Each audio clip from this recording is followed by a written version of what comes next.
Soul to soul. That was cold. That was cold. Love that one to the max. Yeah, man. We are living in interesting times. We are living in interesting times. There is an ideology. There is an idea. There is a perspective called racism, white supremacy. It's been around for a hot minute. It's been around for a while. And it takes place in different parts of the globe, right? The sun will never set on the English Empire. Was it 2/3? Right? We're under English. I say English. British, technically speaking, dominion, right? USA, other European powers did have their role to play in racism, white supremacy. It's intellectual development, right? The idea is a pseudoscience.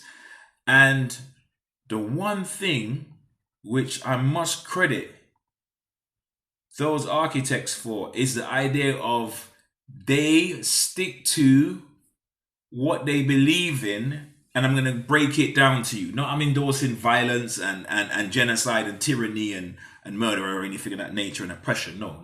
There's a context of my statements. Say, for example, there's an idea of whiteness and what qualifies as being white, right? There was a time in the world before the science brought the information, genetics and information of this nature brought it to the fore. The term Neanderthal was a insult. To say somebody was a Neanderthal, it was a derogatory term, right? It's not exactly charming or flattering even in this day and age. But what happened is that Europeans used to use that phrase, uncivilized, and see are savage, and they are Neanderthals, and there were certain phrases that were used, and Neanderthals were one of them.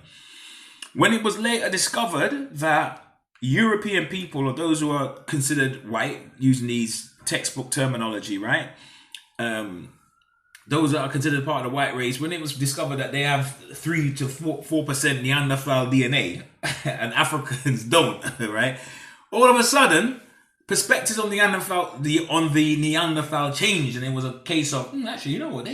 Some of them, there's evidence to say Neanderthals made tools, and they were quite ingenious. They were quite clever. Like the perspective on the Neanderthal, it caught a little twist. I think what we do as those classified as black people is when we are oppressed or derided or insulted, or we find injustice based on our blackness, as opposed to fighting the oppression, much of the time what we try to do is eradicate the blackness within us.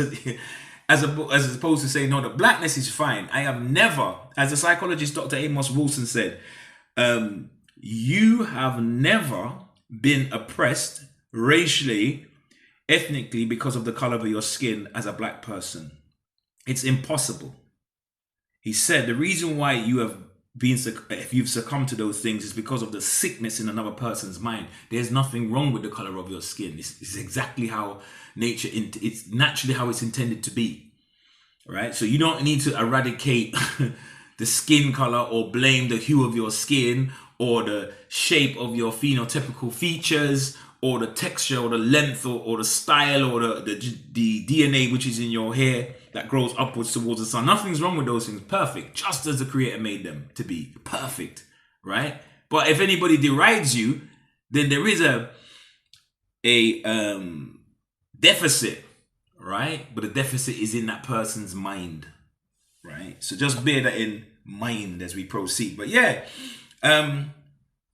Tommy, 10 names. The anti-immigration protest took place in central London yesterday, right? Headed by Stephen Yaxley Lennon, aka Tommy the Little, Tommy Robinson, or as some people will say, and we might find out a little bit later in the show, Tommy Robinstein. But yeah, there's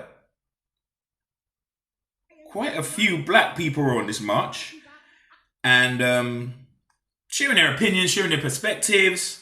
Most people that I saw on camera that were black seemed to be draped in the Union Jack. So then if that was code, like, I got to do a little bit extra. I got a little bit, to be in the crew, I got to do a little bit.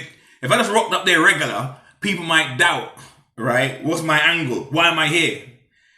But if I make it clear because I'm draped in the Union Jack, it's not just that I'm black, but I'm telling you, yeah, I'm your black person.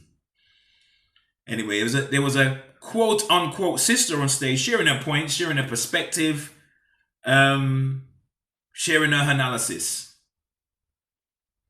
Got me thinking. As they should. They rising up, taking their country back as they should. The English have had a long history of never bending down to tyranny. They defeated tyranny, so never forget that. Now, I also want to add that the... She said English. What about the Scotch and the Scots and the Irish? What about the Welsh? They don't get a look in. And they're taking back their country, meaning the English, as they should. Taking it back from where has it been? Who's got their country? Who had their country? I want to know who had their country, how long they had it for, and where did they take it? Or what was they doing with their country? What do you mean taking it back? Fascinating. The left also believes that I would have been attacked at this event because I'm an ethnic minority and I'm a black woman. Black people was on the last Tommy Robinson march. Wasn't that guy? We remember the famous guy that was talking about what black men like to do is smoke weed and make babies, and then he got decimated by the internet. So then he said that I was it's clipped and quoted out of context. The black people been on them marches. Are you okay with me being here? ITV and BBC, I hope they clip that up. The UTK message is very, very simple. If you come into a country that's not indigenously yours, respect the customs, respect the culture, respect the people. Don't come into a country and start forcing your religion and your cause to prayer and your free Palestine.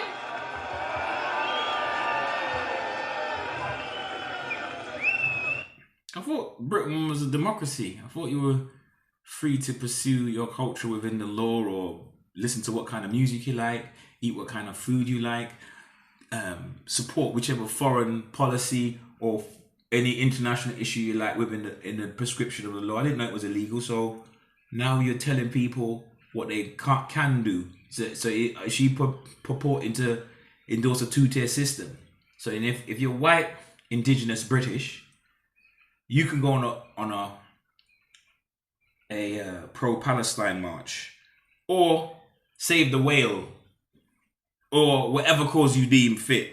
But if you're a person of color or of immigrant background, you need that needs to be filtered, and you need clearance to support in a free and democratic society. Speaking of free Palestine, where was that energy for Iran? Where was that energy for the Nigerians who have been massacred for 2 years?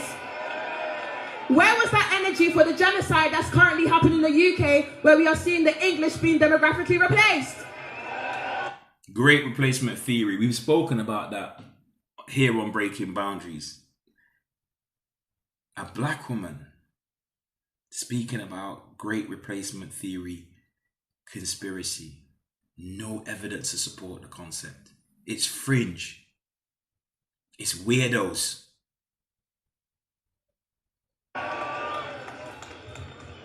But as I look at this view, I must say I'm extremely, extremely inspired. And I'm seeing all these beautiful patriots. And this is what Britain should look like every day.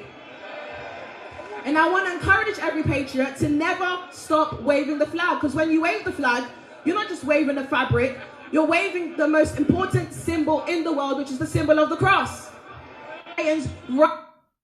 Now, somebody's called a raccoon. I want to go a little bit in a different direction, and think that we will all have different perspectives, whether it's left to the right. We're more for government being centralized, right? You're gonna have black people that have a view that no, the free market should sort of determine, what takes place in society, and like the free market will like regulate, like the cost, the product, the quality of the goods. People will left with choice. They'll pick what's best, and then that forces the person with a product that is not as good to improve or to drop out of the market. Right, and drop out of so it's competitiveness, right, and that brings out the best in us. Other people say no, human beings can be great, quite greedy, or we can be quite tribal. And so to not destroy the underclass or the working class, or the elites doing that, we need to kind of regulate. So black people are going to have different ideas. I can accept, right, that we are not a monolith, but something like, anti-immigration legislation and, against people of color policies and talking points and wolf whistle politics. I struggle to understand, like, how you could, as a person of color, follow that in good faith. But if we really dig down, even at the time of the transatlantic slave trade, there would have been people supporting the British Empire, of people of color from different parts of the world who would have supported the British Empire and said, no, they have the right to do this. God has given them this right to rule over the savages of the world. So that, whether you want to call it insanity, whether you want to call it coon, sellout, Uncle Tom, or just different idea, that has always existed. But I don't know why I still find it so shocking. I can't be. It's like I want to be able to just note it, but I'm still taken aback by it.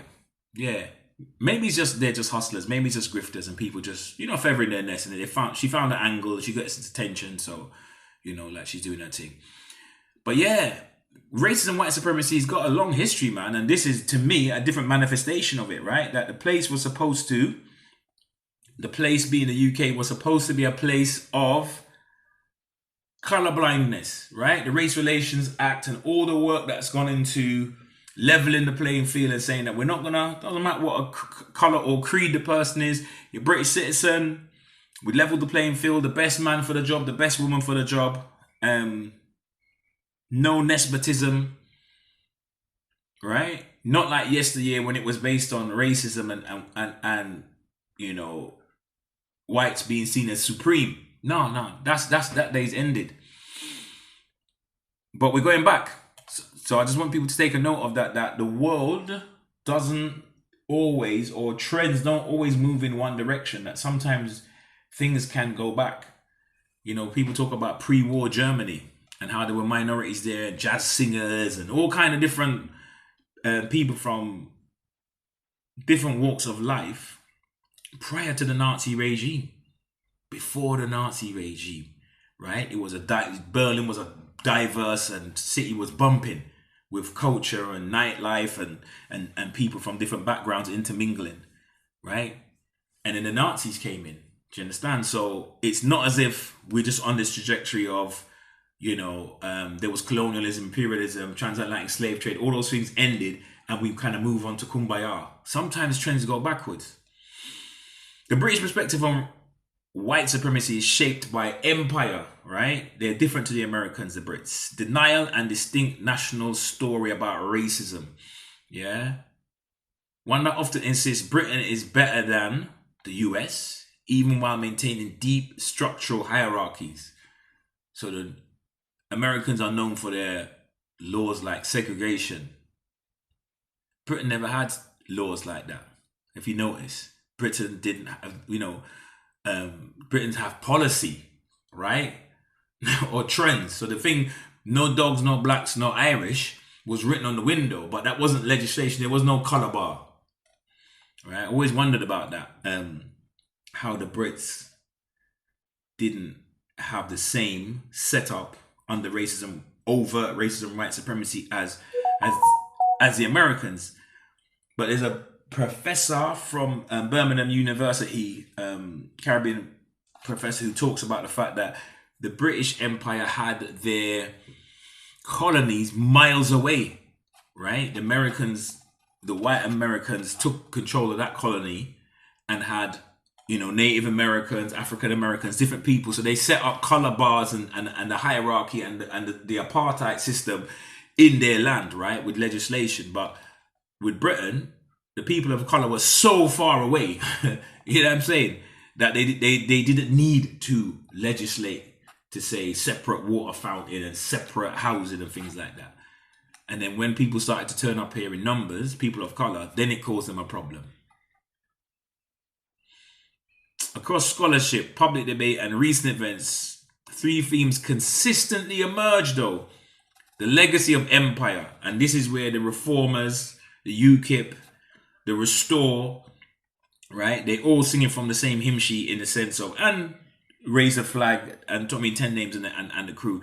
This is where they all come. Empire. They're always trying to go back to a time when they're lamenting of a yesteryear when they used to run things wicked, right? And they've been knocked off. The ego feels bruising, like they've been off some sort of perch, right? So there's a wanting to go back to a time when, right? Then there's a contemporary systemic racism that we find with disproportionate stop and search or disproportionate prison sentences, or in the mental health field, or related to who is sectioned, held against their will, who's forcibly medicated, like all these different numbers that show up usually around things like mental health, the courthouse, right? And the interface with the police or social services. And then you get to see the numbers play out.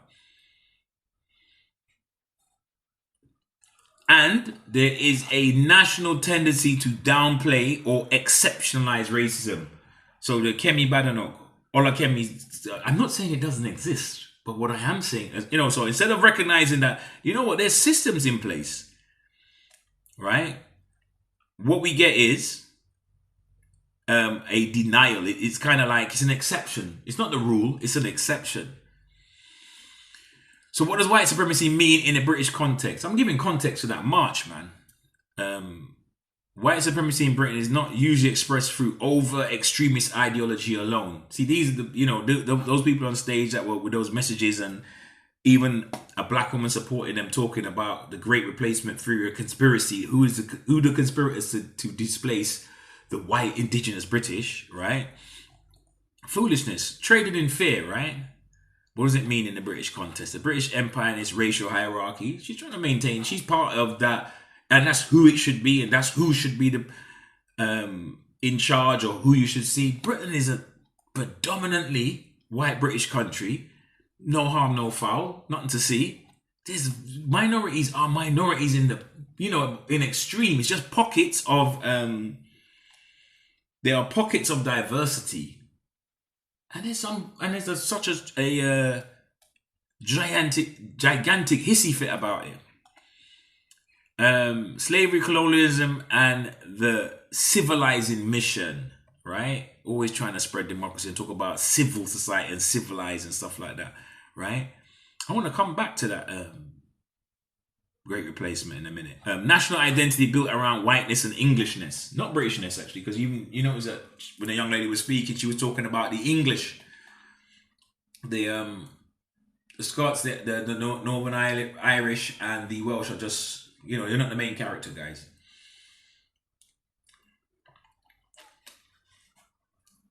Ongoing institutional practices and privileges for white Britain. Scholars describe the white racial frame, a worldview that normalizes white dominance and minimizes racial harm. This frame shapes how Britain remembers its past and interprets present inequalities. So, the reason why I mention that, to give context, is my posturing or my belief is that, that is what is informing how those people that have been mobilized to march and think that they've been done a great injustice, that's how they've been lured into a particular political agenda. You see, there are those that think they're becoming a minority, but there's no evidence to suggest that is the case, right? But what has taken place is that there's something called liberalism. There's a political idea called liberalism. And within liberalism, you have individualism as well. The right of the individual is as sovereign. And so within countries that champion this over things like family values and the continuation of family or you know, responsibility towards family is seen as nominal or secondary, or if not at all not relevant, then of course you're going to have lower birth rates. It's a product of it's a byproduct of a political ideology, right? So you have people that may come from other countries that don't have that. They may have a framework where no, family is seen as a bigger responsibility. So they still enjoy, as a byproduct, higher birth rates. But then somebody comes and tell you, look, they're taking over, they're growing in number, and you're not. They're not, you know, like, they're not saying, you know what? Is it something about how we've been operating? Nobody's forbidden us from having children. It's a cultural, political climate, or the politics that's created a particular climate. Nah. So they are being led. They are being bamboozled. You know what I'm saying? They're being hoodwinked and don't even know it. The number is 07826 115543. Freedom of speech or problematic. Raising of the colors. Anti-immigration march. Let me know your thoughts. Get at me. Let me know if you have an opinion or a perspective, and I will give you the opportunity to share your views. And remember that we have a new chat room on ECR that you can access. You can access the chat room and leave a comment. If phoning in is not your thing, but you want to interact. So yeah, by all means, join us on the ECR chat. That'll be awesome. I'll listen out for your I will look out for your comments. Okay. Today. Rank says he did not watch any of the roasts apart from the cat part, but definitely definitely crossed the line. Those remarks are not joke, neither funny. I hear you, bro. I hear you. Because yeah, just going back to the roast, the show was long. It was seriously long, but yeah, Cat Williams being there is a big name, and that did kind of catch my attention. I had no idea it was over 2 hours. Thought it was some little 45-minute thing. I think Ranks is talking about that Instagram video I played of the lady talking about the great replacement free, the black woman on stage talking about Britain for the white people, Britain for the indigenous. Rank says, why don't she take the same approach on her own country? Whoa. And Flex says, yeah, I only saw cat part as well, and that was it. Yeah. So people not really checking for the bit of the George Floyd section, the brief as it was, but the racial jokes, people weren't really feeling that. But yeah, man, like Tommy 10 names is he's an interesting character, right? He's a very, very, very interesting character, and I want to share a little bit of information that I came across. You know, when you do a little bit of research and you stumble on things, and you're saying, why do people keep calling him Tommy Robinstein? And I'm like, his name is Robinson. What's the Robinstein thing? What's going on? But there's a little bit more than meets the eye to this street lad that we thought was from Luton and was just a bit of a genius at pulling people together, and a little bit outspoken, a bit of a truth teller. But yeah, I'm gonna play just a few minutes of this, just to set the table. Who is Tommy Robinson, and who helped him get to where he is today? Robinson sells himself as a patriot working for your interests. But who is he really working for? When we look into the background of the organisation he founded, the English Defence League, we could take the view that it was intended to be an offshoot of the terrorist Zionist organisation, the JDL. Now, the first time that the English Defence League was registered officially on Company's House was by Israeli soldier Roberta Moore. The company was originally incorporated as the EDL English Defence League Limited. However, it was later renamed to Jewish Defence League JDL UK Limited. The second time that the EDL was registered on Companies House was by Helen Sheila Gower.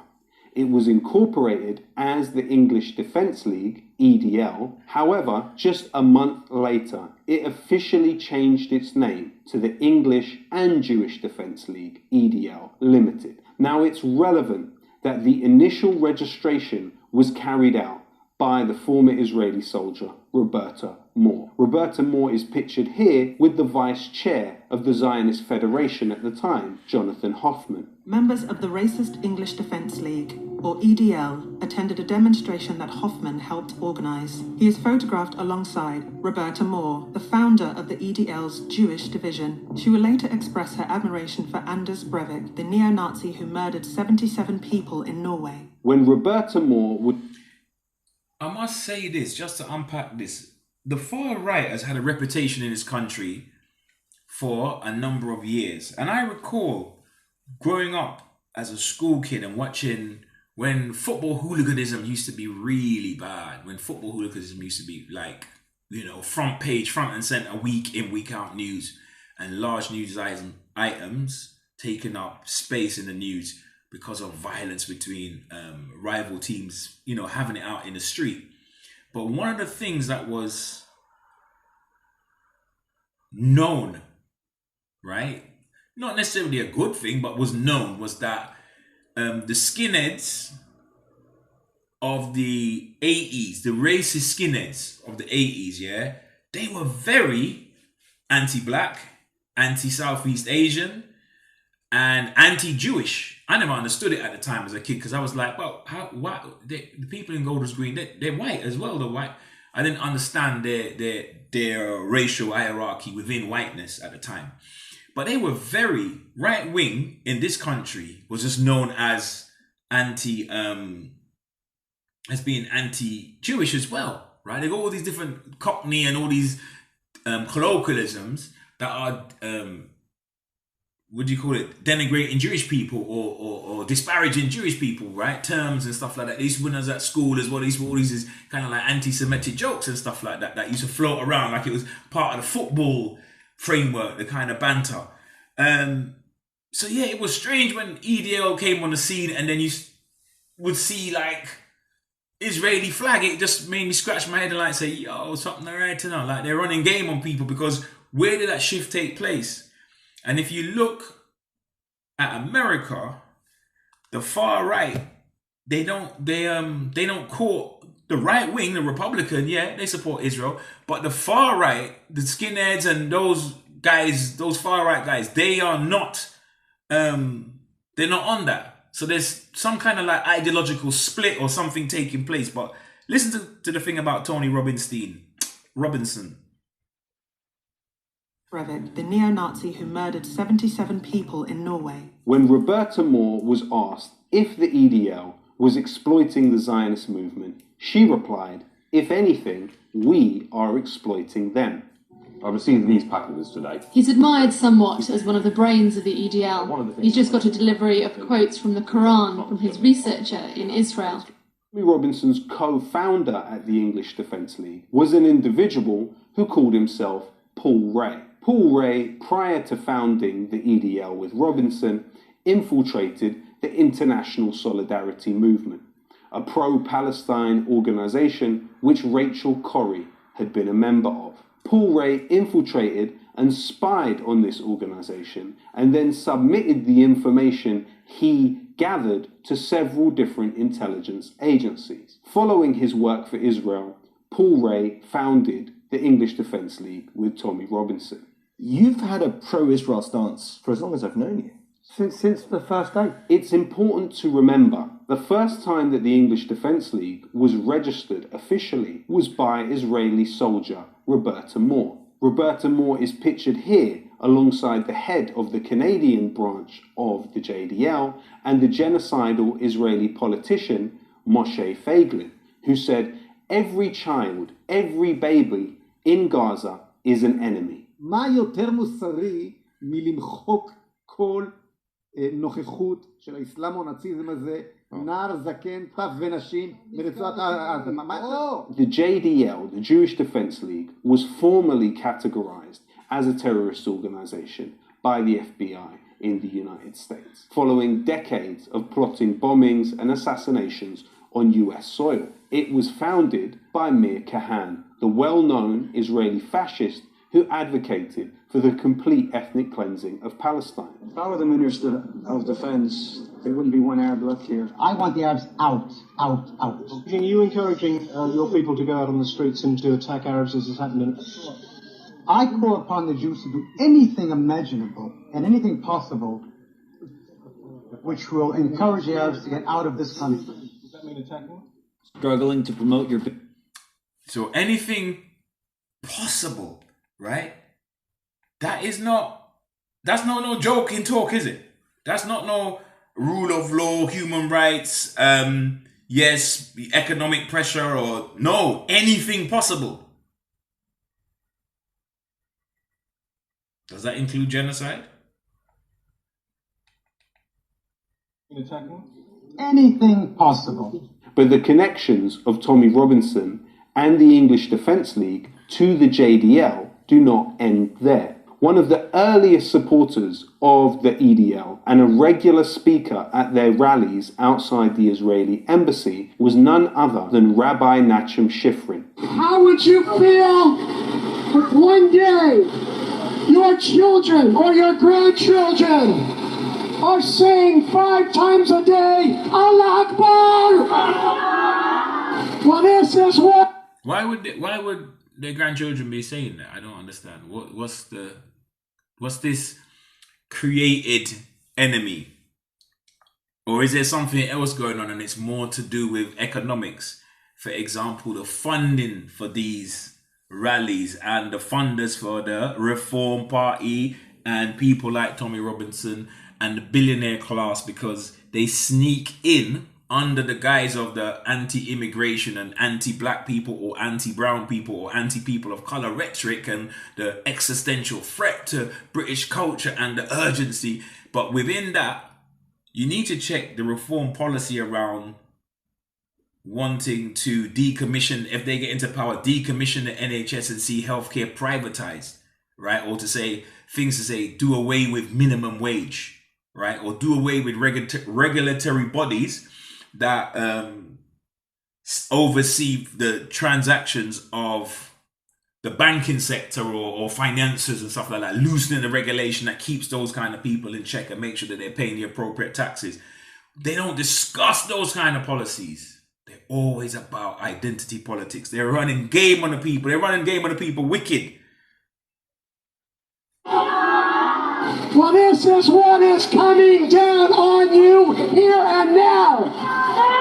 It will be recalled on this day that it was the EDL that started the liberation of England.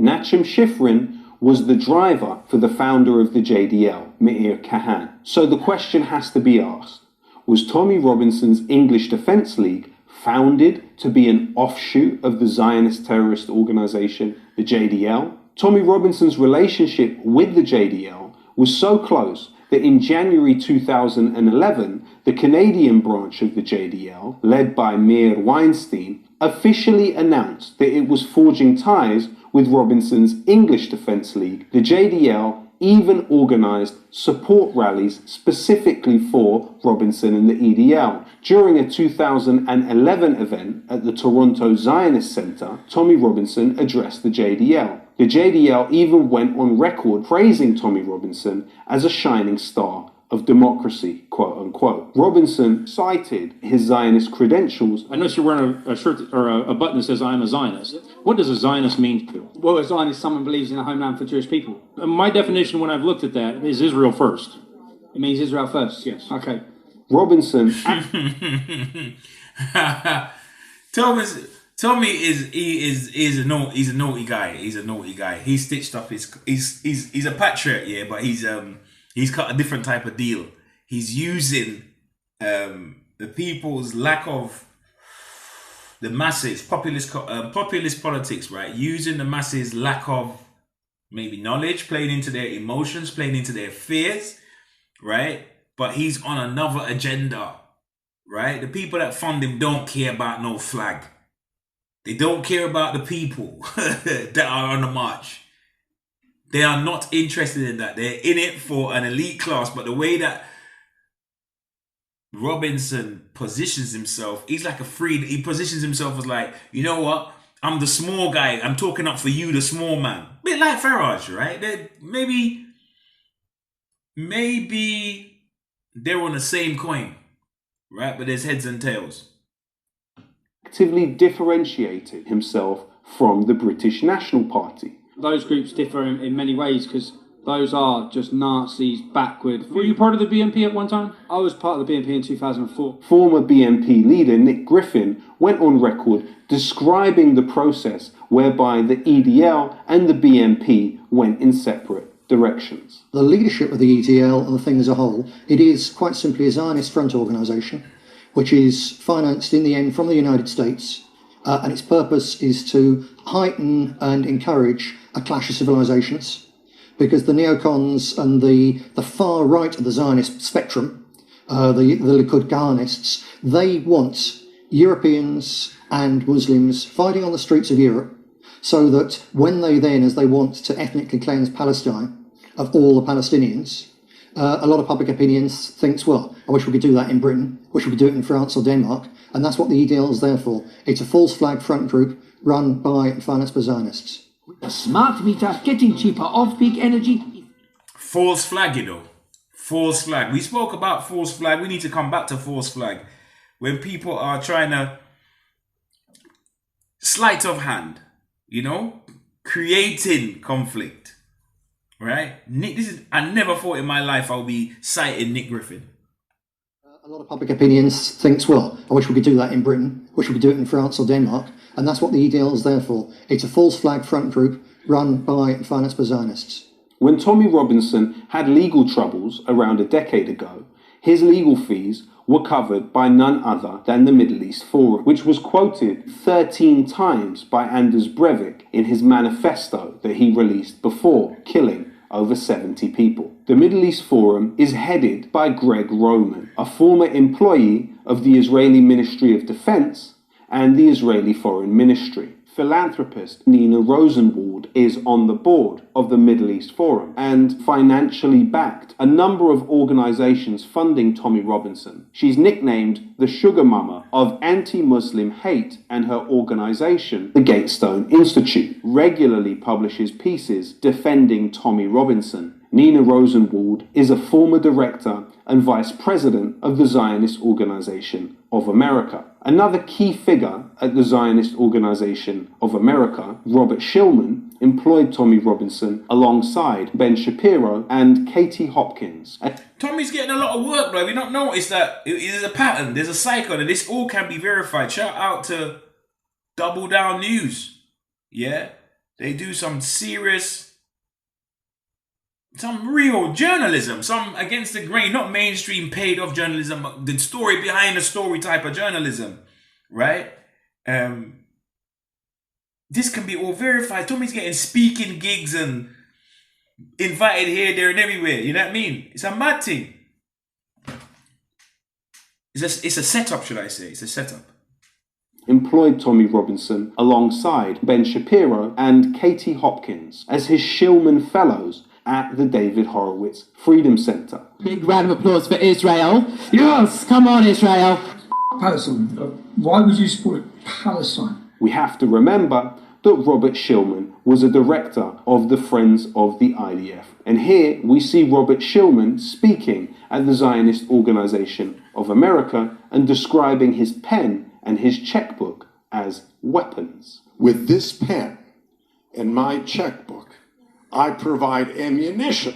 I wield the pen to provide ammunition to those organizations like ZOA who are on the front lines in this battle. Shillman's funding allowed Rebel Media to pay Robinson a substantial salary. Rebel Media is run by Ezra Levant, who Robinson cites as the person who created him. Ezra helped me.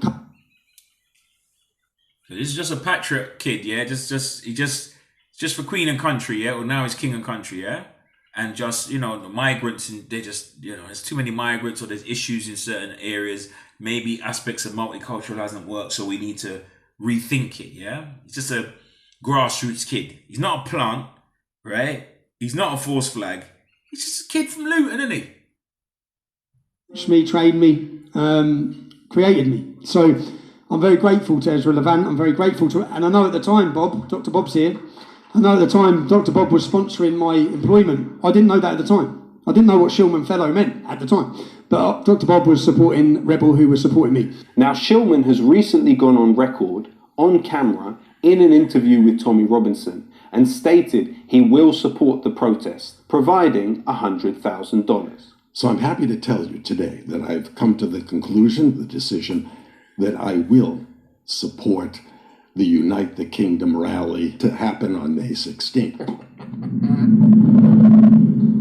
So, I've just contacted the production company to let them know that there is an invoice and money on its way. Dr. Bob Shillman donated $100,000. Double Down News reported on the relationship between Robert Shillman and Tommy Robinson as far back as 2021. We reported on it again in 2024. It seems the news cycle is only just catching up to the investigative work that we have done here previously. In October 2025, the individual known as Tommy Robinson travelled to Israel at the invitation of Israel's Minister for Diaspora Affairs, Amit Chikli. This trip...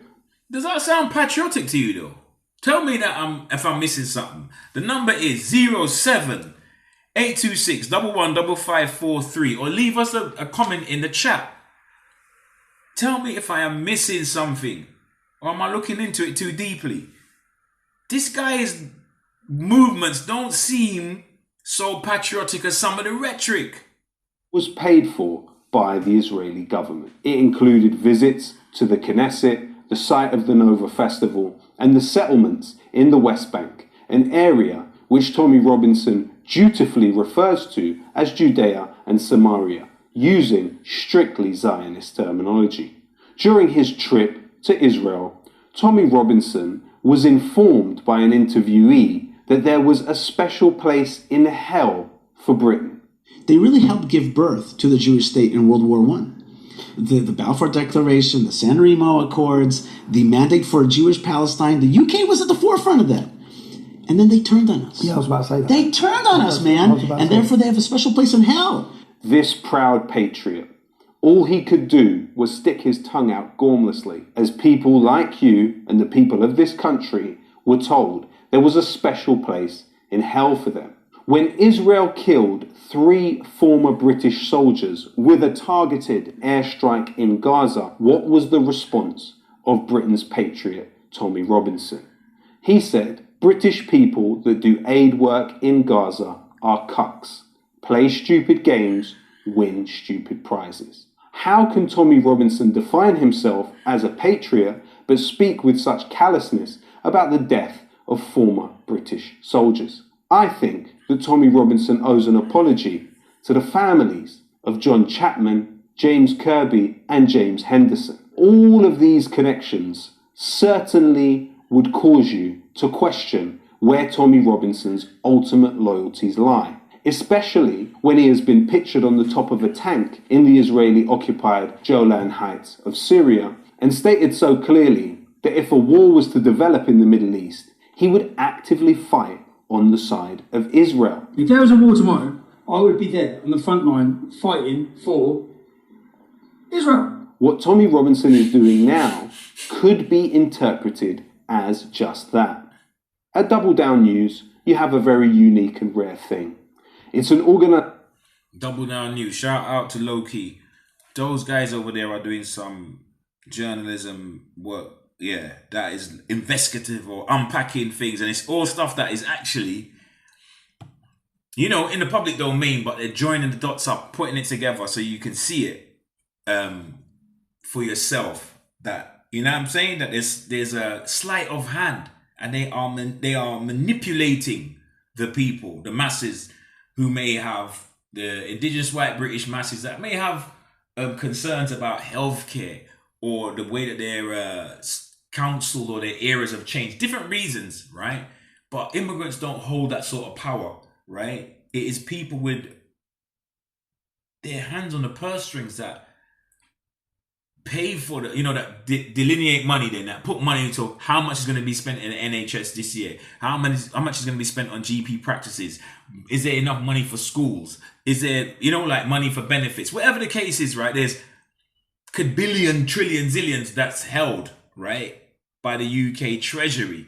But it's a certain class of people that direct where funds will go and how much will go in that direction. That immigrants, people that recently arrived, or black people or brown people en masse, don't really have that say. But it's somehow good how Tommy and Nigel, who I say are the part of the same coin, right, can get people to misdirect the discontent of the masses and send it in a certain direction.